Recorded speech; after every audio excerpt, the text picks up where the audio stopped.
After billions lost in DeFi hacks, one question matters most. How does UltraLiquidity actually protect your funds? Over $10 billion. That's a conservative estimate of how much has been drained from DeFi protocols since the space launched. Smart contract exploits, flash loan attacks, rug pulls, oracle manipulation, cross-chain bridge hacks. Every single year, billions more disappear. And most of the time, the users never see a cent back. So here's the question nobody in DeFi answers honestly enough. What actually makes a protocol secure? Not the marketing, not the audited by badge on the landing page, the actual architecture. Today we're going deep on how UltraLiquidity is designed from the ground up to minimize the attack surface, from the blockchain it runs on to an AI security system modeled after Microsoft's own research. Let's get into it. My name is Ethan Cole, and a note: access to some of the site and some of its services are disabled for users located in or citizens of restricted territories. Before we talk about UltraLiquidity specifically, let's understand why DeFi is such a high-value target in the first place. The code is public, the funds are on-chain, the transactions are irreversible, and if you find an exploit, you can often drain a protocol in a single block, before any human can even read a Slack alert. Traditional finance has layers of fraud detection, chargebacks, and account freezes. DeFi has none of that by design. That's the trade-off for trustlessness. So the only real protection is write code that has no exploitable flaws, and build a system that catches the flaws you missed before an attacker does. That's the bar. And most protocols don't clear it. Here's a stat that should stop you cold. According to DeFi security researchers, the majority of major DeFi hacks in recent years came from vulnerabilities that were present in the code before a security audit was completed, meaning the audit didn't catch them. One audit, done once, at launch, that's not a security model, that's a liability disclaimer. So what does a real security model look like? Let's start with the foundation. The blockchain UltraLiquidity actually runs on, the internet computer. This matters more than most people realize because the security properties of a protocol are only as strong as the chain beneath it. The internet computer is a public blockchain built around something called chain key cryptography. Here's what that means in practice. Instead of any single node holding a full signing key, every node in a subnet holds only a cryptographic share of that key. To produce a valid signature, to confirm any transaction, at least 2/3 of the nodes in a subnet have to cooperate. One node gets compromised, nothing happens. Attacker would need to simultaneously corrupt more than 1/3 of an entire subnet's nodes to break consensus. That's Byzantine fault-tolerant security at the infrastructure level. And the smart contracts, called canisters on the internet computer, run in isolated WebAssembly sandboxes. Each canister holds its own code and state. They're not sharing memory, they're not sharing execution environments.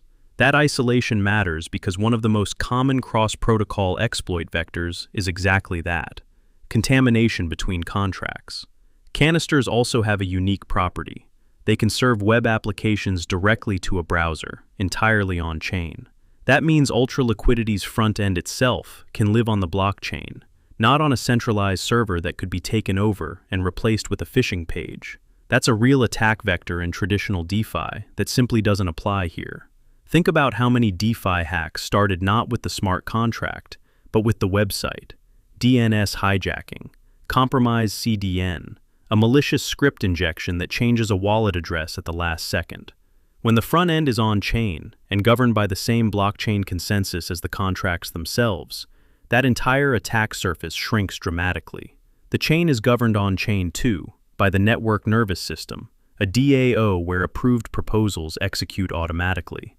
The internet computer has also had third-party security audits by firms like Trail of Bits and NCC Group. These aren't small names. This is a serious infrastructure layer.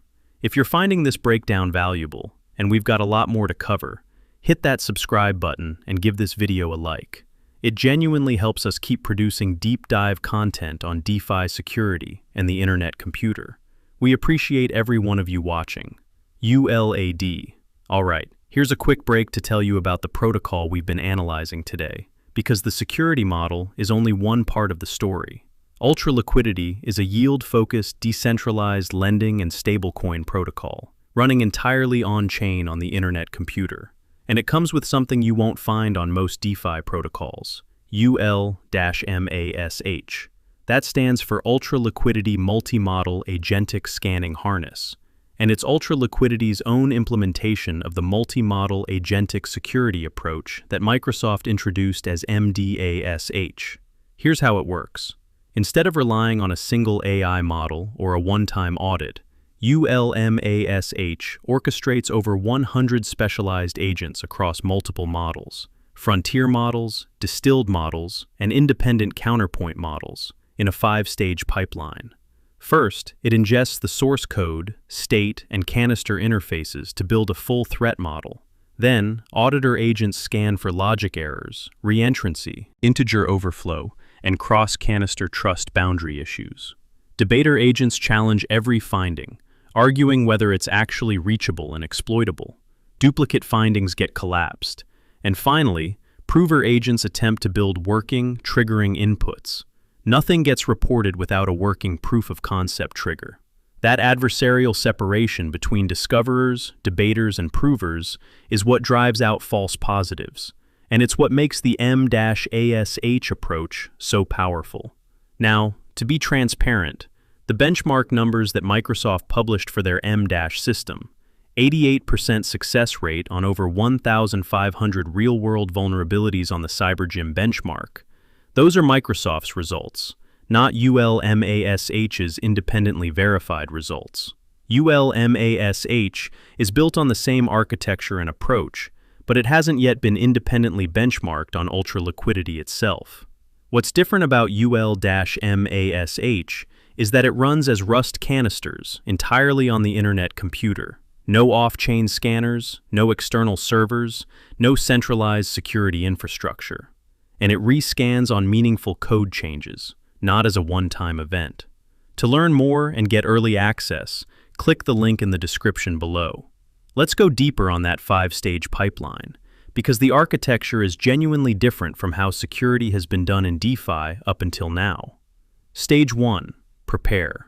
The system ingests the protocol's source code, current on-chain state, and all canister interfaces. It builds language-aware indices and a threat model specific to this codebase, not a generic checklist. Stage 2. Scan. Auditor agents go to work. They're looking for logic errors, reentrancy vulnerabilities, integer overflow, and, critically for ICP, cross-canister trust boundary issues. That last one is unique to the internet computer's architecture and is something a standard EVM-focused audit tool would completely miss. Stage 3. Validate. This is where it gets interesting. Debater agents are assigned to argue against each finding. Is this vulnerability actually reachable? Can it be triggered in a real transaction flow?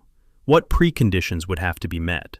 This adversarial step is what separates a serious security system from a noisy scanner that generates 500 false positives and buries the real issues. Stage 4. Dedupe. Semantically equivalent findings. Different agents flagging the same root cause in different ways get collapsed into single reports. Stage 5. Prove. For anything that survives the debaters, prover agents attempt to construct actual triggering inputs and execute them. If they can't build a working proof of concept, the finding doesn't get reported. That's a very high bar, and it's the right bar.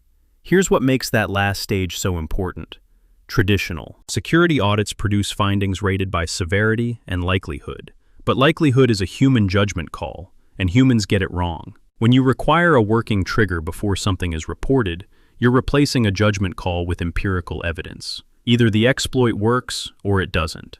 That's a fundamentally different epistemology. And remember, UltraMash runs on-chain as Rust canisters. The orchestration, the finding storage, the trigger verification, all of it executes on the internet computer. It shares the protocol's trust model, and it rescans when the code changes, not just at launch. So let's put the whole picture together. What is UltraLiquidity's security model actually made of? First, the internet computer's infrastructure. Chain key cryptography with distributed key shares, Byzantine fault-tolerant consensus, canister isolation in WebAssembly sandboxes, and an on-chain front-end that removes the DNS and CDN attack vectors entirely. Second, on-chain governance through the network nervous system, with a track record of third-party audits at the infrastructure level.